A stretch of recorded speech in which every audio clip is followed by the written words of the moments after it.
And we are watching Smile, the 2022 horror film.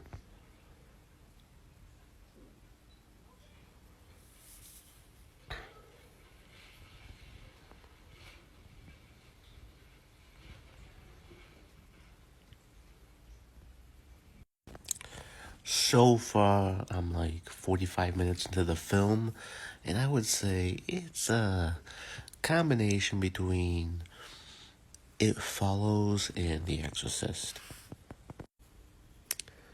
If you have seen this movie, you know why she's making that face right now. Then you know why I'm making this face right now. Oh, shame on me for comparing it to masterpieces like It Follows and The Exorcist. I have watched the whole film and I love the actress, Kevin Bacon's daughter. I'm sorry, I forgot her name. But in my opinion, this movie was way overhyped in the horror community. Now, don't get me wrong, there are a few good jump scares. The how do I say this without spoiling?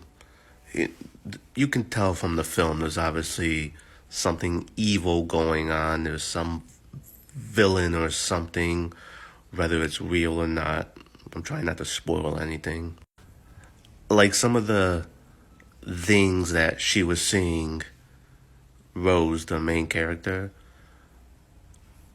those were good. The jump scares, the horror, the sort of monsters they showed, those were done very well. The designs of them, the way they made them look and move, it was like something out of a Resident Evil game that you would have saw in like Resident Evil Biohazard. They were just like moving all over the place like this, and they kind of jumped out at you. They were psychotic.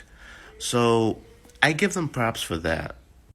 But the absolute story is a mess, in my opinion. If you disagree, that's fine. I honestly don't think I cared for anyone in this movie, like, was worried about them or anything. The main character, again, she's sympathetic, but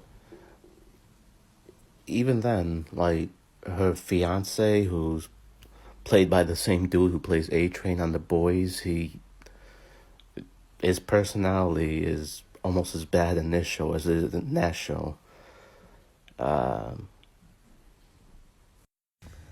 Along with that, I think, man, my head is shaped like a giant egg. It was kind of weird too, because you think that since the main character is a mental health professional, she might have a better idea. Like, she's telling people literally in the movie, don't believe these things you're thinking are true. These things you're seeing are fake. Like, she's literally saying that to people, her patients, and yet when it's happening to her, she's like, oh, I'm cursed. Like, I do know mental illness, trust me, but so I know that it makes the brain think that the stuff you're going through is real, but honestly, I just figured that her character just felt like it was more over the place. Like, I did like her character and I felt for her, but it just felt like she was all over the place with her way of thinking, the way she handled things. After her boyfriend and doctor both failed her in helping, she goes to her ex-boyfriend, who you get the sense they didn't have the best breakup. And he's a cop. He was investigating one of the suicides that are involved in this whole curse conspiracy thing. Also, quick spoiler alert. I'll do this when the spoiler is over if you want to mute the video. There was a point in which her nephew opens up the gift she got him and their dead cat is inside. Then she goes hysterical, is freaking out everyone, traumatizing all the kids, and she falls backwards into a glass table and starts bleeding like crazy everywhere. And she goes to the ER, but not the psych ward. I imagine if you brought a gift with a dead pet to a child's birthday party and you had a freak out like that, you'd be under psychiatric evaluation. Spoiler over. And that's one of the things that I want to say have made me most cringe at this film, is that it needed some more background to the thing that was causing all of this. Let me just call it an entity. It had like no background, it's just like, this is this. Like in It Follows, that didn't really have a background either, but it made up for it with the characters. Like, you saw more of their personalities, you saw them hanging out, you saw them caring for the girl, and she was more likable, the little romance she was having with the guy. You know, that was better.